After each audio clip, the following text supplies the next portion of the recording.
So, Dr. Ghada Karmi is a British Palestinian doctor who was expelled by the Zionist militias in 1948 from her home in Jerusalem. We're really delighted to have you here this evening, Ghada. Over to you.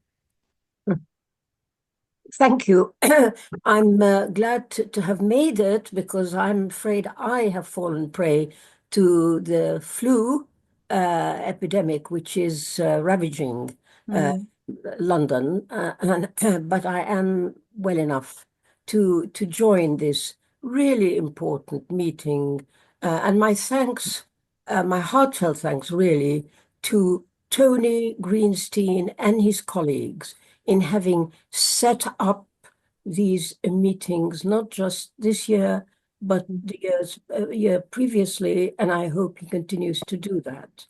Uh, okay, look, my understanding of Holocaust Remembrance Day is that it should be made of two components. The first is, of course, remembrance of the victims, whether they were Jews or whether they were gypsies or whoever else. So the remembrance is very important. But there is another aspect which I think is even nearly more important. And that is the aspect which says we must never allow this kind of thing to happen again. Now, I've been struck by the fact that we are currently living through a genocide which is being enacted before our eyes, the genocide in Gaza. Yet, the first year, which was 2023, at the beginning of 2024, I mean, when this Remembrance Day occurred, and now in 2025, no official mention of the war in Gaza. Now, I know that there are, if you look up, and you will see that there are mentions of other genocides. They're mentioned as Serbia, let's say, or Rwanda, but not a word about Palestine, not a word about Gaza.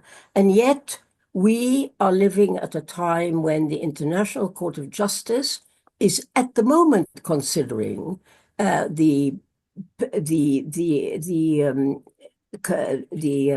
allegation of a plausible genocide taking place in Gaza, and yet, despite that, it doesn't make any difference.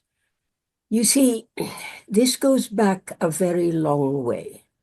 It is not a matter of what's happening now or last year or any of that. It goes back a very long way. In reality, the Palestinians should have had no role to play in a European story. This is the story of the Holocaust, the German Nazi movement, and what it did in Europe is a European story. The victims are European, the perpetrators are European.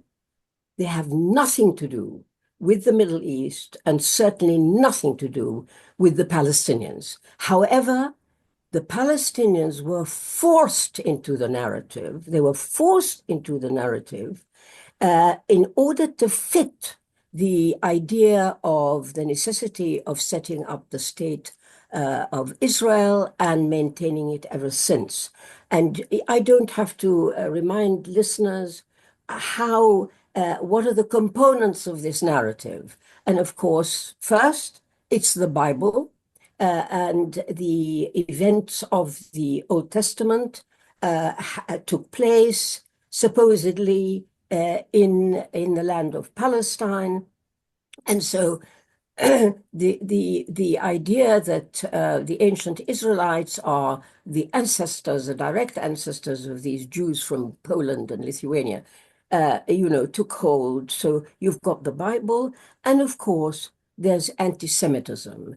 The Zionists tried very, very hard, repeatedly over many years, to pin the accusation of anti-Semitism on Palestinians when there is no evidence of that whatsoever. Nevertheless, you know as well as I do that when the Mufti, the Grand Mufti, the leader of the Palestinians in the 1940s, met together with Hitler during the beginning of the Second World War, this has been seized on by the Zionists as evidence that he supported the genocide of Jews.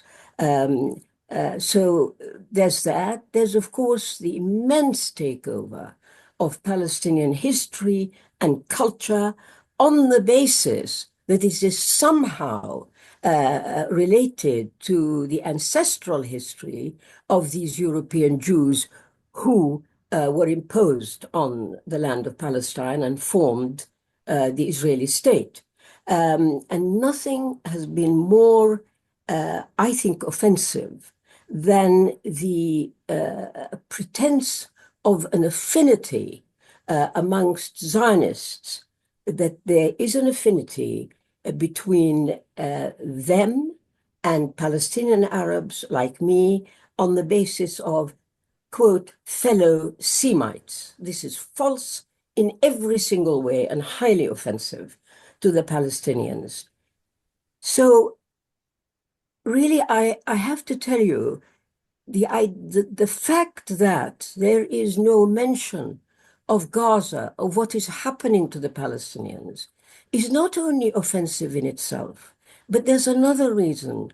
You see, when you work so hard as Zionists to link the Palestinian people, their history, their culture, their presence in the land, to link it with a supposed ancient Jewish presence and the supposed descendants of those Jews, it's an active process. It's not just a mention. It's an active process. So it's dragged Palestine into the whole Holocaust story.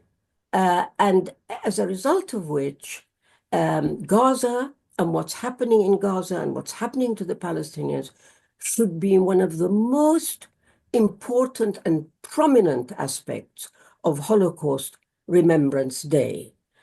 And I finally just want to say that so long as that is not the case, so long as the Palestinians are omitted from the list of genocides, and as you know, there is lip service to genocidal events in many places, while at the same time asserting the primacy of Jews and what happened to Jews, as long as there is no mention of the victims of these Jews, the victims, the Palestinian victims, for me, Holocaust Remembrance Day, it detracts from its importance and its meaning, and that is very sad.